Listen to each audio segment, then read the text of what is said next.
Welcome back to the deep end. Today, we're doing something a little different. A little bit. Usually when we talk about history, we're looking at a specific event, a war, or maybe a specific person, a president, a king. We treat it like a timeline of distinct dots. Right, isolated But moments. today we're zooming out, way out. We are looking at an entire civilization's operating system. That is a very, very apt way to put it. We're looking at the source code of one of the oldest continuing civilizations on the planet, India. Or Virat. Or, as the indigenous source material refers to it, Virat. And when I say source code, I mean it. We're talking about the fundamental logic, the social, the scientific, the geopolitical logic that has, kept this machine running for 5,000 years. And I have to say, looking at the stack of research we have, this is not the history class version. This isn't just dates and kings and, then the British came and built the railways. This feels heavy. It is heavy. The material we're diving into today is explicitly framed as an unfiltered history. It's described in our sources as a no-holds-barred attempt to strip away what it calls the fluff of the standard narratives. What does it mean by fluff? The argument here is that the standard story of Indian history, the one you likely read in a textbook, has been heavily, heavily distorted, first through colonial, then Marxist, and just generally Eurocentric lenses. So it's basically a history intervention. The central hook here is really powerful, and I think we should start with this concept. History isn't just a record of what happened, it's a mechanism of identity. Exactly. That is the core philosophical premise of this entire deep dive. If you control the history, you control how a people see themselves today. I mean, if you tell people they were always conquered, they become passive. Right. And if you tell them they were innovators, that they were pioneers, they become ambitious. So the mission of today's deep dive is to try and reconstruct the narrative of Indian civilization by stripping away all those colonial overlays and looking at the raw data. The hard evidence. The hard evidence. Archaeological finds, indigenous literature, and a lot of suppressed oral traditions. And let me tell you, the scope it's massive. We are going from ancient skeletons and satellite imagery of dried up rivers all the way to modern digital payment stacks and, nuclear geopolitics. It's a huge timeline. We're talking about poison damsels used as biological weapons, the invention of calculus centuries before Newton, and what our sources claim is the real reason the British left India, which might not be the peaceful, quiet exit you read about in school. It creates a value proposition for you, the listener, that's pretty unique. We aren't just learning facts. We're exploring what the source calls the Indosphere. The Indosphere, I like that. Yeah. We're going to look at how this civilization functioned as an economic engine, a scientific hub, and a geopolitical heavyweight, and how it's trying to reclaim that status today. So buckle up. We're going to debunk some pretty big foundations, uncover some lost science, and maybe rewrite a few mental timelines. Let's jump right into the deep end with segment 1. Debunking the foundations. And there's no bigger foundation to start with than the Aryan invasion theory. Okay, let's unpack this. Because this is the standard story, right? It's the one I remember from school. Around 1500 BCE, you have these light-skinned invaders from the steppes. The Aryans, they ride into India on chariots. Chariot horses. They conquer the indigenous dark-skinned Dravidians, push them south, and then they impose the Vedas and the caste system. That's the classic narrative. It is the classic narrative. And it's been the dominant model for over a century. However, our source material argues that it's fundamentally a colonial construct. A construct? How so? The argument is that the British, specifically scholars like Max Miller back in the 19th century, needed a way to legitimize their own rule. Hold on. How does an invasion in 1500 BCE legitimize British rule in, 1800 CE? That's a 3,000-year gap. I know it sounds like a stretch, but it's a narrative tool, a really powerful one. If you can successfully argue that India was always a land ruled by foreign invaders. So it's a pattern. It's a pattern. First the Aryans, then later the Mughals, and now, look, here are the British. We aren't really conquerors, we're just the latest in a long line of managers. The next in line. It implies there is no such thing as an indigenous Indian nation or culture. Just, a collection of disparate people waiting to be ruled by a supposedly superior race. It was a way to disconnect the Indian people from their own Vedic heritage by saying, this isn't really yours, it came from outside, just like us. That is incredibly manipulative, if true. But the sources we have here are throwing some serious scientific shade on that theory. They aren't just arguing from, a feeling or some nationalistic pride. They're using hard sciences. Genetics, for one. Correct. They cite a lot of recent DNA studies, but specifically the analysis of the Rakhigarhi skeleton. And Rakhigarhi was But a big city. a major city of the Harappan civilization, what we also call the Indus Valley civilization, a huge, sophisticated urban center. So the analysis of the DNA from these ancient skeletons showed no massive influx of steppe genes, the so-called Aryan marker, during the period the invasion was supposed to have happened. Around 1500 BCE. Right, there was no big genetic event, no replacement. So the people living in these massive cities, building these, complex drainage systems and grid layouts, they were indigenous to the land. The ancestry was a mix of indigenous South Asian hunter-gatherers and Iranian agriculturists, a mix that had already existed for thousands of years before that. The study suggests that the steppe component only appears much, much later, and in a way that suggests slow migration and mixing, not a violent, sudden replacement event. Which means the civilization was homegrown, not imported. Exactly. And the genetics is just one pillar of the argument. The geological evidence is, well, arguably even more damning. This is the part about the river, right? The Saraswati. Yes. This is crucial. In the Rig Veda, which is the oldest of the Vedic texts, the Saraswati is described as this mighty roaring river. It flows from the mountains to the sea. It's the lifeblood of the culture. The hymns make it sound like a real physical thing, not a myth. Oh, absolutely. They talk about its width, its force, the settlements on its banks. It's described as a physical reality. But here's the problem the sources point out. If you look at a modern map of India, there is no mighty Saraswati river flowing to the sea in that region. It's not there. It's not. But satellite imagery and geological surveys have mapped a massive paleochannel, the Gagar-Hakra Channel. This huge, dry riverbed matches the geographic description of the Saraswati perfectly. And the geological evidence shows that this massive river system dried up around 1900 BCE. 1900 BCE. Yes, because of tectonic shifts. The Sutlej and Yamuna rivers, which were its main tributaries, shifted their courses away from the main channel.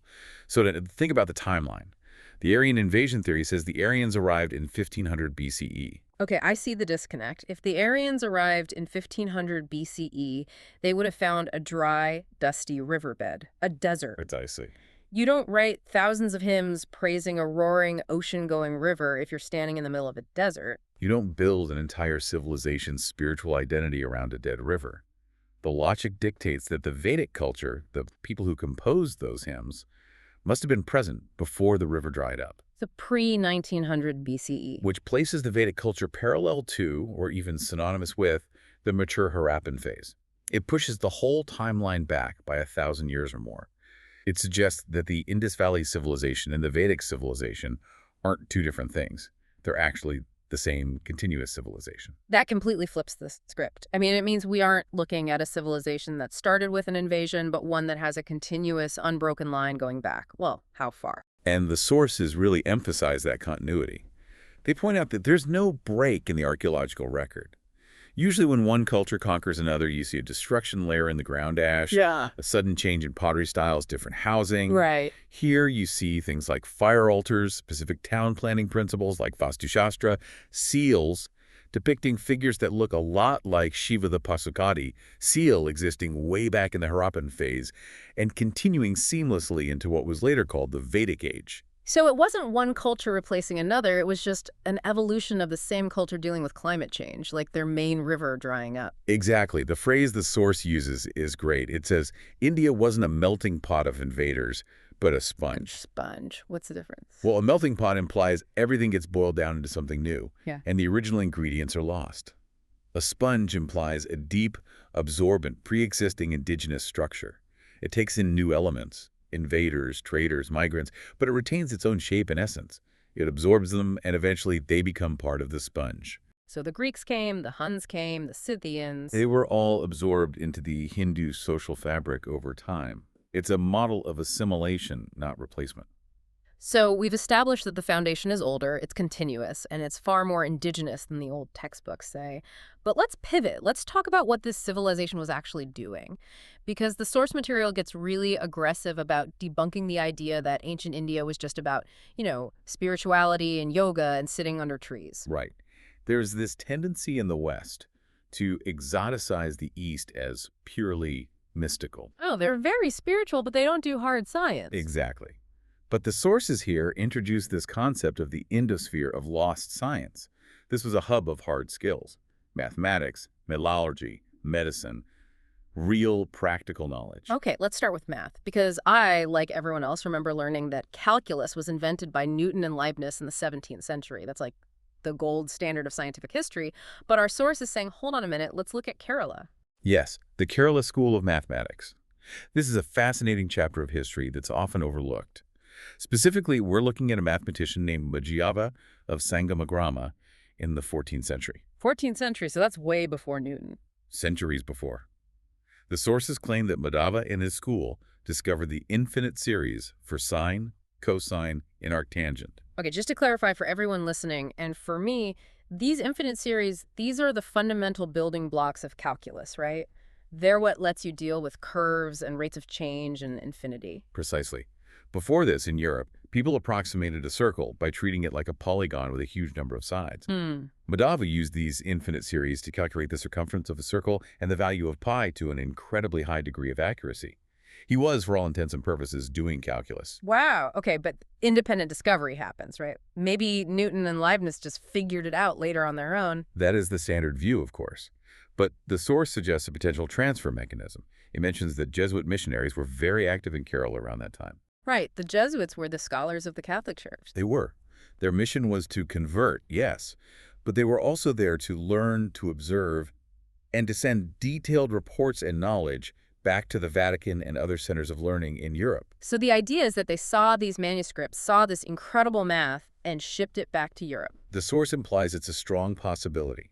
There are records, specifically by a British scholar named Charles Wish in the early 19th century, who documented these manuscripts and noted their significance.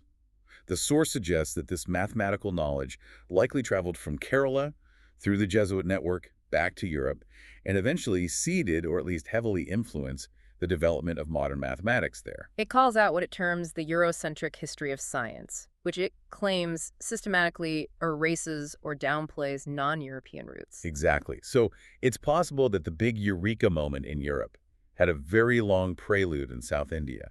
That's a massive paradigm shift. And it's not just calculus. The source mentions binary numbers too, the language of computers. Binary, zeros and ones. We usually attribute that system of logic to Leibniz, again, or maybe George Boole in the 19th century. But then you have Acharya Pingala. He lived around the 3rd century BCE. So 2,300 years ago. Yeah. And he's working on something called the Chandasastra. Chandasastra. That sounds like literature, not math. It is. It's the study of poetic meters. In Sanskrit poetry, you have patterns of long syllables and short syllables. Pingala wanted to classify every possible combination of these syllables to create perfect, beautiful, poetic meters. So he was trying to figure out how many different rhythms you can make. Exactly. And to do that, he created a system of binary classification. He assigned a value to the short syllable and a value to the long syllable, effectively a 0 and a 1. He then worked out the combinatorics. How many patterns can you make with 3 syllables, 4 syllables, and so on? He even independently discovered what we now call Pascal's triangle to calculate these combinations. That's insane. He was doing computer science logic 2 millennia before the computer existed, all for the sake of writing better poetry. The code was there, hidden in the rhythm of the language. It's an incredible thought. But it wasn't just abstract math. They were building things. Real heavy industrial stuff that you could hold in your hand. Metallurgy. This is one of the most tangible proofs of their scientific advancement. The source highlights wood steel. Wood steel? That sounds familiar. It was a crucible, high-carbon steel produced in South India. The Tamil word is uruku, which the British anglicized to woots. This steel was the raw material for the legendary Damascus swords. Right. The swords that were so sharp they could supposedly cut a falling silk scarf in midair. Yes. They were incredibly sharp but also flexible so they wouldn't shatter. The source explains that the manufacturing process involved sealing iron ore and charcoal in a clay crucible and heating it to incredibly high temperatures over a long period. And that created a unique kind of steel. A steel with a distinct, watery pattern of bands on its surface, which we now know were caused by the formation of carbon nanotubes and carbide wires during the slow cooling process. Carbon nanotubes in ancient India. Unintentional, probably, a byproduct of their specific method, but chemically present. And we have an even more impressive physical proof of this metallurgical mastery standing in Delhi right now. The Iron Pillar of Delhi. The Iron Pillar. It's been standing there, exposed to the monsoons, the sun, the pollution of a major city for 1,600 years. And it hasn't rusted? It hasn't rusted. Even with our modern metallurgy, replicating that kind of rust resistance in a cost-effective way is a massive challenge. It shows a deep mastery of chemistry, specifically the use of a high phosphorus content in the alloy, which creates a protective passive film on the surface. That knowledge was lost for centuries. Why was it lost? I mean, if you have the best steel in the world, why would you stop making it? The source points directly to colonial economic policy. The British, specifically to protect their own Sheffield steel industry back in England, actively restricted and eventually banned the production of Indian steel. They prohibited the use of the local furnaces. They enacted forestry laws that made it impossible for the charcoal burners to get wood. It's a classic case of deliberate deindustrialization. You kill the superior local competition through legislation and control of resources. Wow, it's the same story with medicine, isn't it? I was reading the notes on the Sushruta Samhita. We're talking about plastic surgery in 600 BCE. Rhinoplasty specifically. Reconstructing noses. You have to understand the context. In ancient India, cutting off someone's nose was a common punishment for things like adultery or other crimes. It was a public mark of shame. So there was a high market demand for reconstruction. Necessity is the mother of invention. And Sushruta details the procedure with incredible precision. He describes using a flap of skin from the forehead, a technique now called the forehead flap.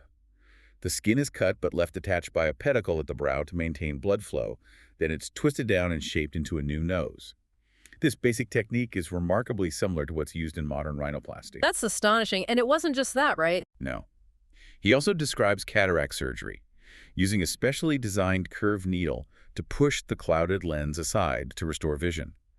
The text lists over 120 distinct surgical instruments, from scalpels to forceps to catheters. And again, the source says this knowledge wasn't just forgotten over time, it was actively suppressed. Yes. Colonial education and administration systematically labeled indigenous medicine like Ayurveda as witchcraft or unscientific superstition. They dismantled the native medical infrastructure, the schools, the dispensaries, to replace it entirely with Western medicine. So you go from a society that can perform plastic surgery to a society that is told it knows nothing about science. That is a profound psychological blow to a civilization. It's a total reformatting of its own memory of itself. It really is. Okay, speaking of how things actually worked on the ground, let's move to segment 3.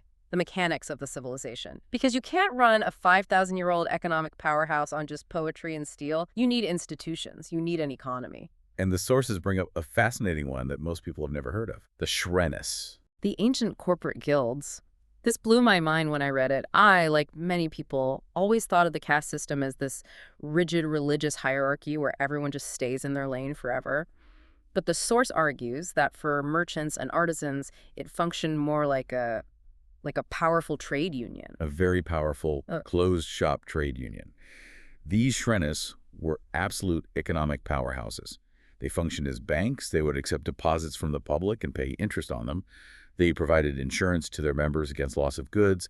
They even had their own judicial courts. Wait, their own courts? Yes. If you had a dispute within the guild, say, about a contract or the quality of goods, you didn't go to the king's court. You went to the guild court. Yeah. And their laws and rulings were respected by the state. They had real autonomy. And the craziest part for me, they had their own armies. The Sernabala.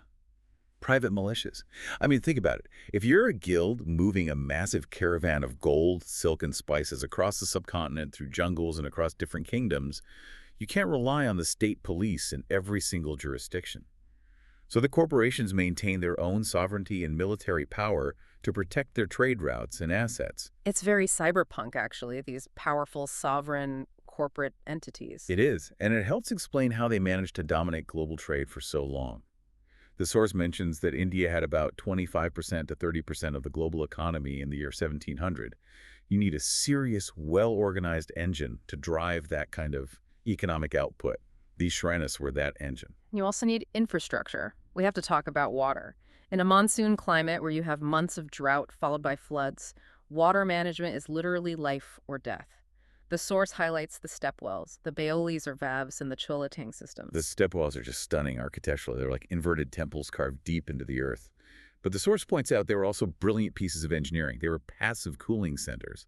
Passive cooling? Like ancient air conditioning? In a way, yes. At the bottom of a deep stepwell, Surrounded by the cool earth and a large body of water, it can be 5 to 6 degrees Celsius cooler than on the scorching surface.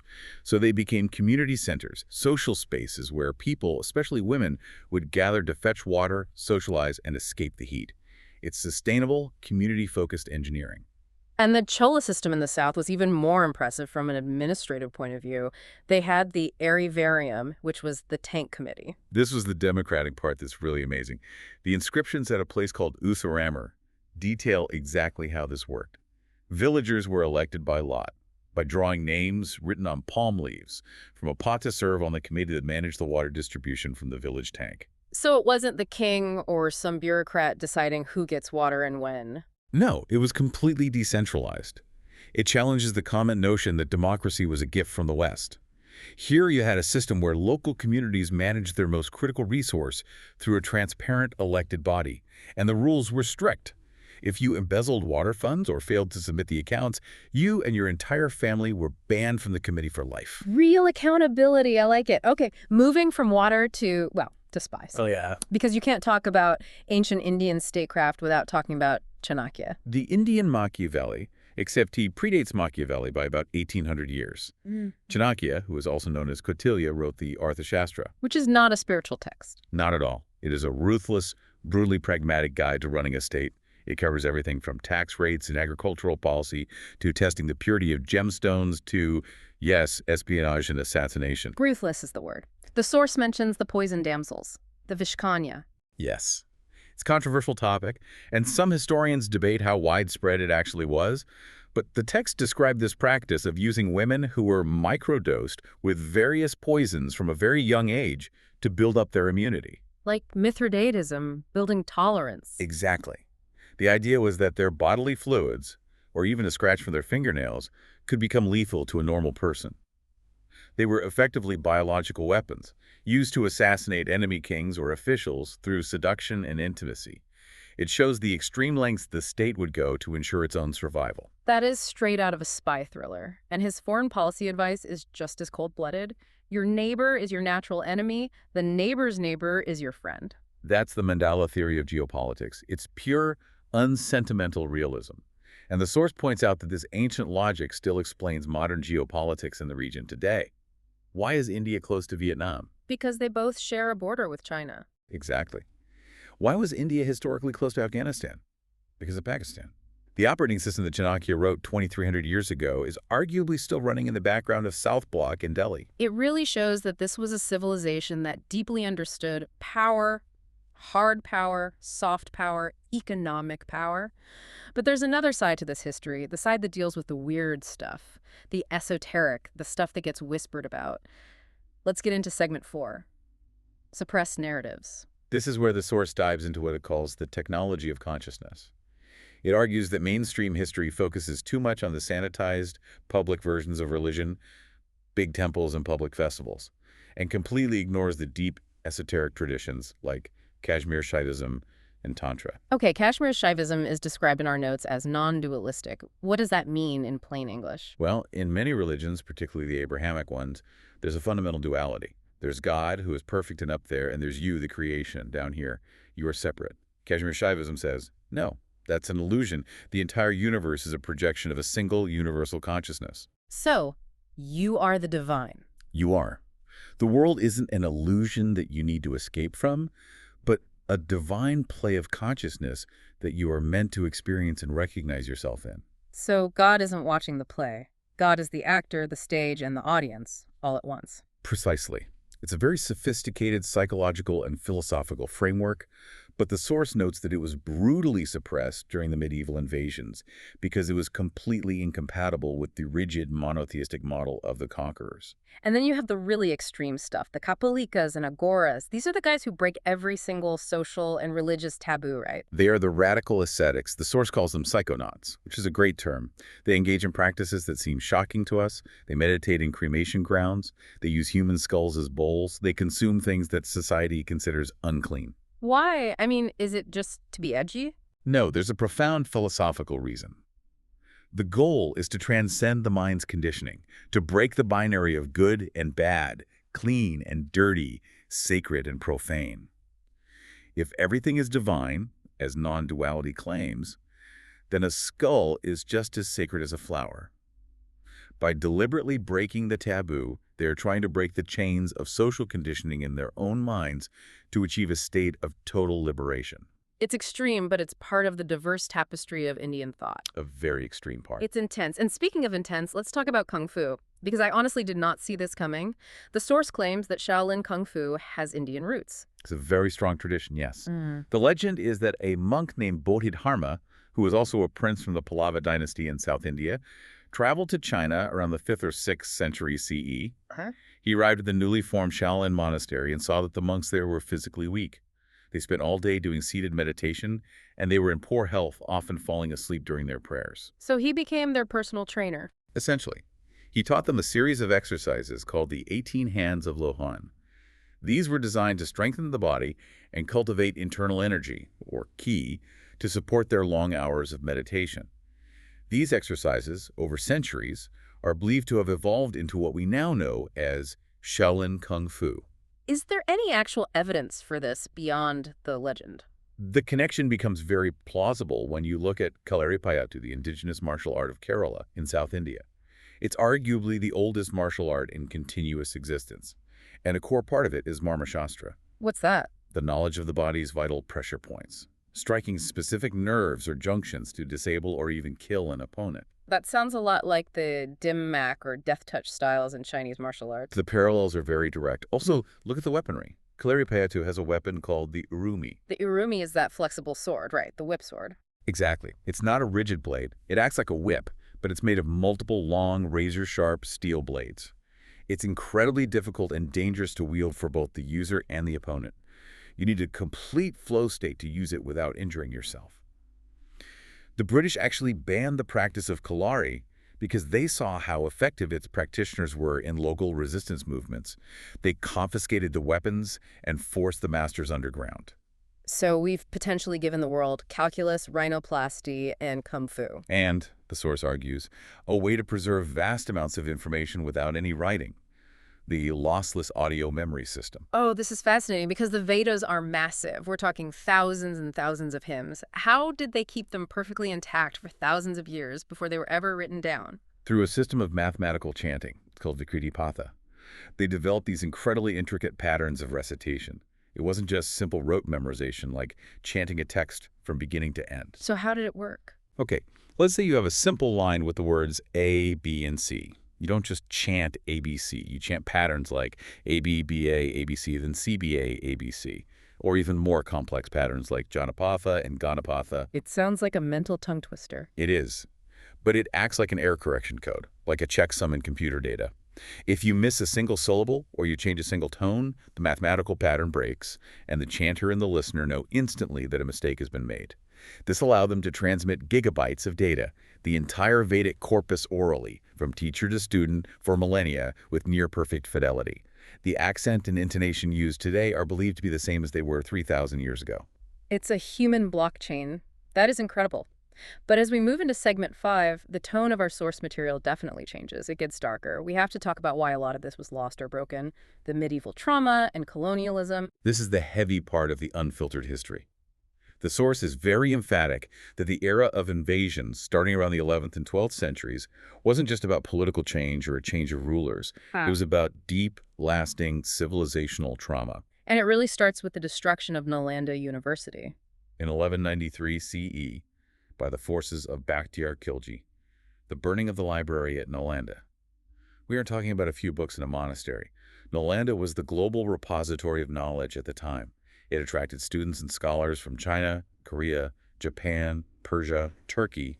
It was the Oxford, the Harvard, the Library of Alexandria of its day, all rolled into one, but bigger. And the source says the library was so vast it burned for 3 months. 3 months of smoke rising from the pyre of knowledge. Yeah. That's not just looting for gold. That's a deliberate act of erasure. The erasure of knowledge. Mathematics, astronomy, medicine, philosophy. It's centuries of research went in smoke.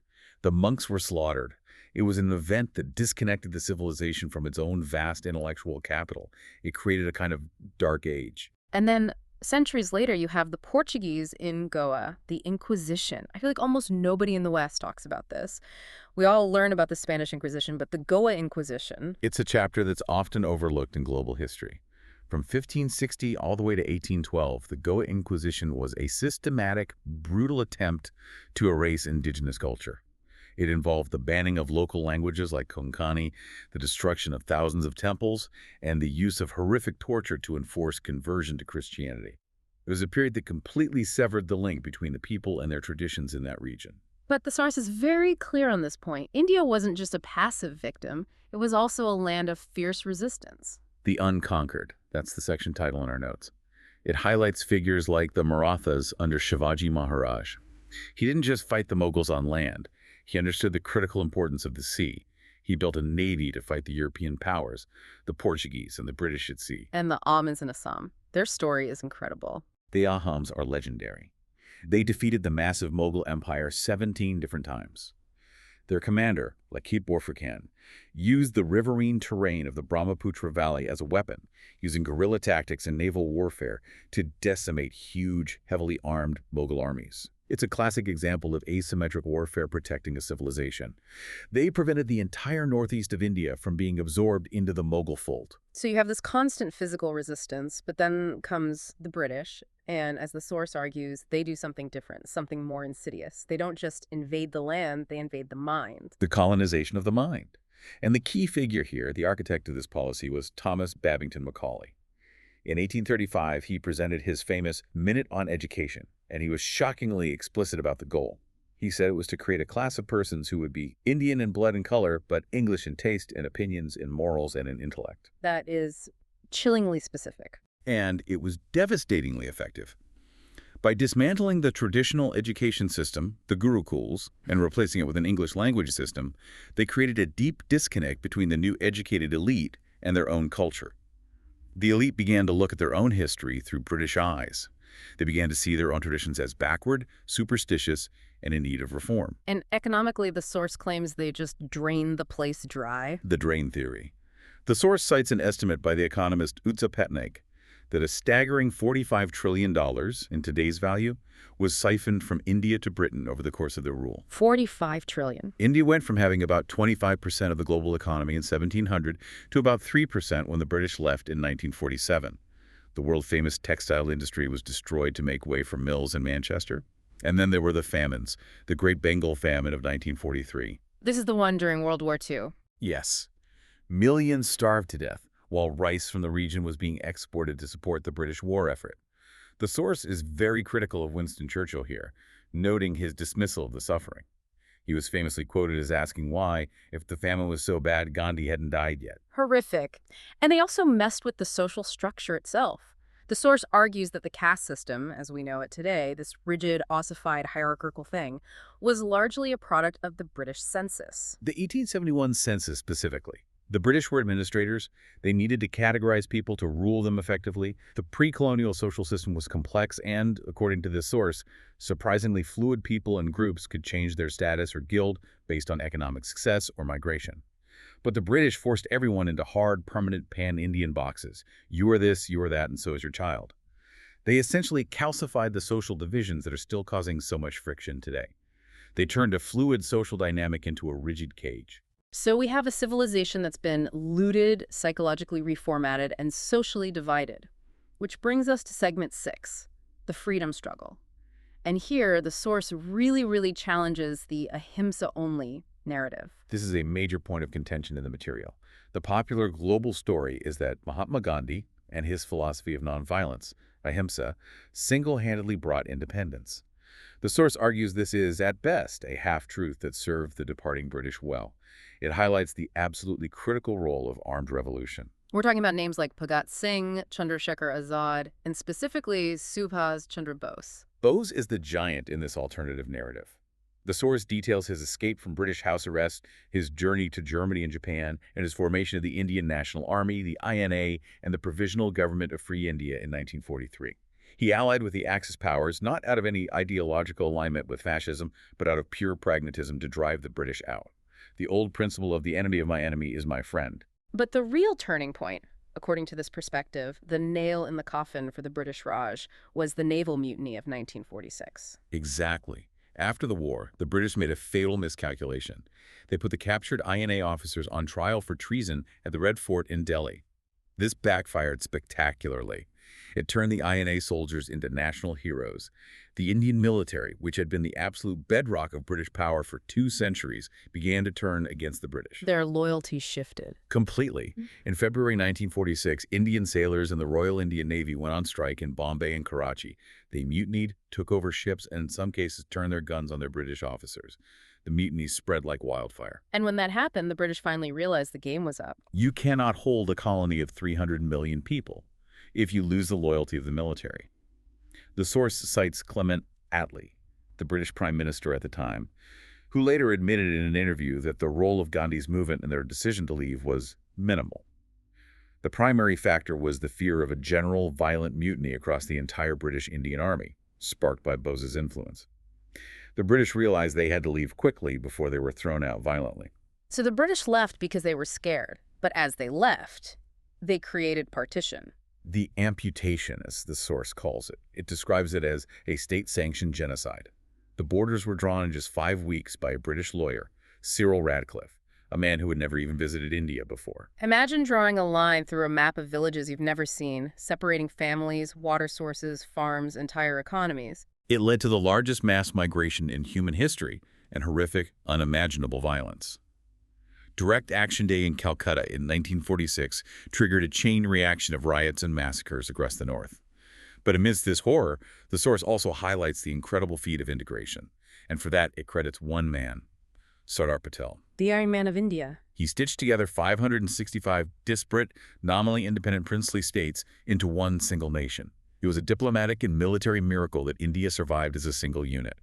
He used persuasion, political pressure, and when necessary, force like Operation Polo to integrate the state of Hyderabad to unify the map of India. Except for the Kashmir blunder, as the source terms it. Right. In 1947, when raiders backed by Pakistan invaded Kashmir, the Indian Army was successfully pushing them back.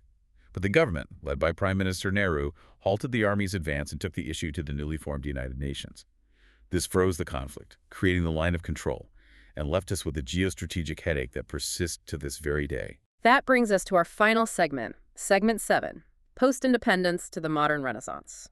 So, 1947 happens, the British are gone, what happens next? The source divides the post-independence era into 2 distinct phases. The first is the Nehruvian Consensus era, which is marked by a lot of idealism but also some major strategic failures. The 1962 war with China, the source calls it the Himalayan humiliation. Exactly. It was a result of the forward policy of placing small, isolated posts in disputed territory without adequate military backing. There was a prevailing belief in Delhi that China will not attack.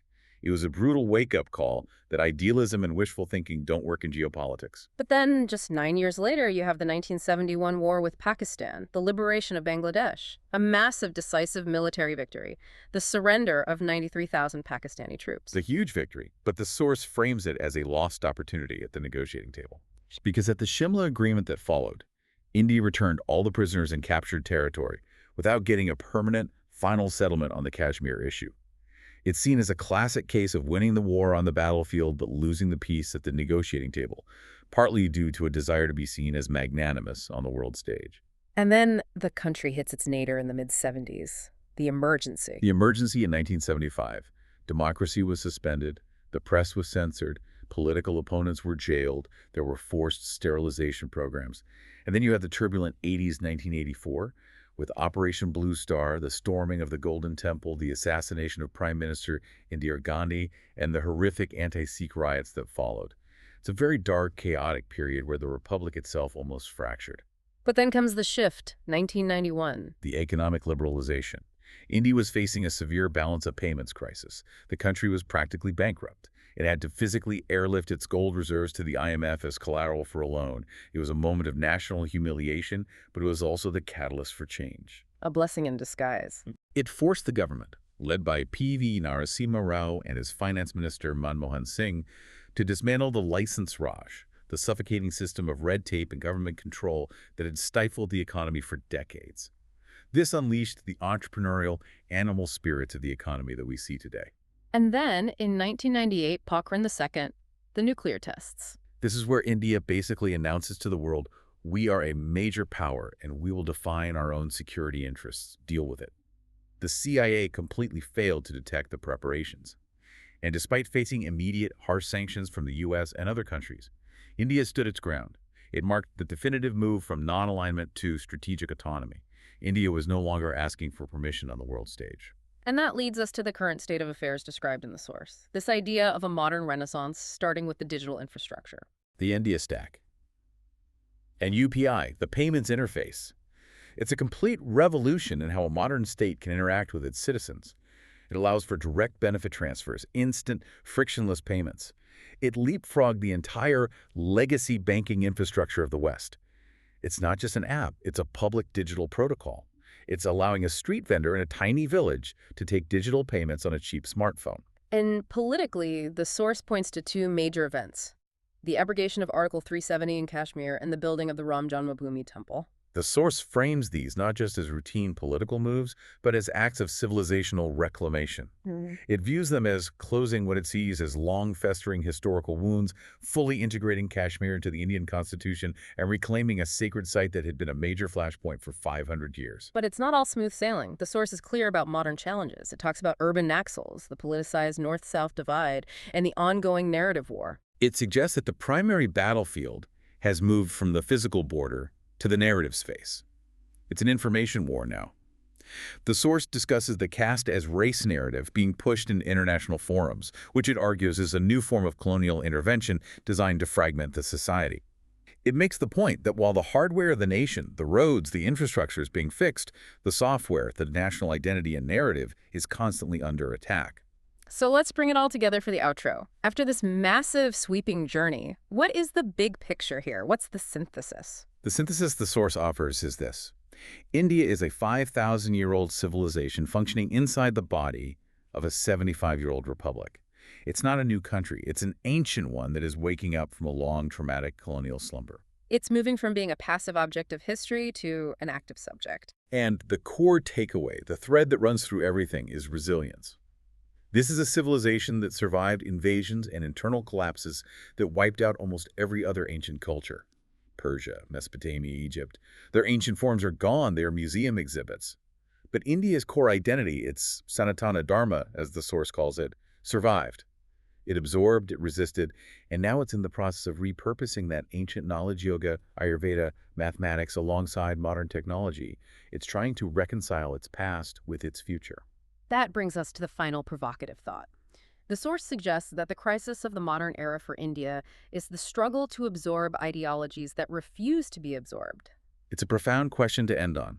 If history is a mechanism of identity, as we said at the very start, then rewriting these suppressed chapters, putting Bose back in the center of the freedom struggle, reclaiming the scientific heritage, debunking the invasion myths, it fundamentally changes the future geopolitical weight of India. A confident India that knows its own history behaves very differently on the world stage than an apologetic, confused one. It becomes a pole in a new multipolar world. And that is something to think about. You aren't just reading history, you're watching the source code of a potential superpower being rewritten in real time. Indeed. And for anyone listening, the question the source leaves you with is, how does this unfiltered view change your understanding of the world map? We'll leave you with that. Thanks for taking this deep dive with us into the hidden history of India. We'll see you next time.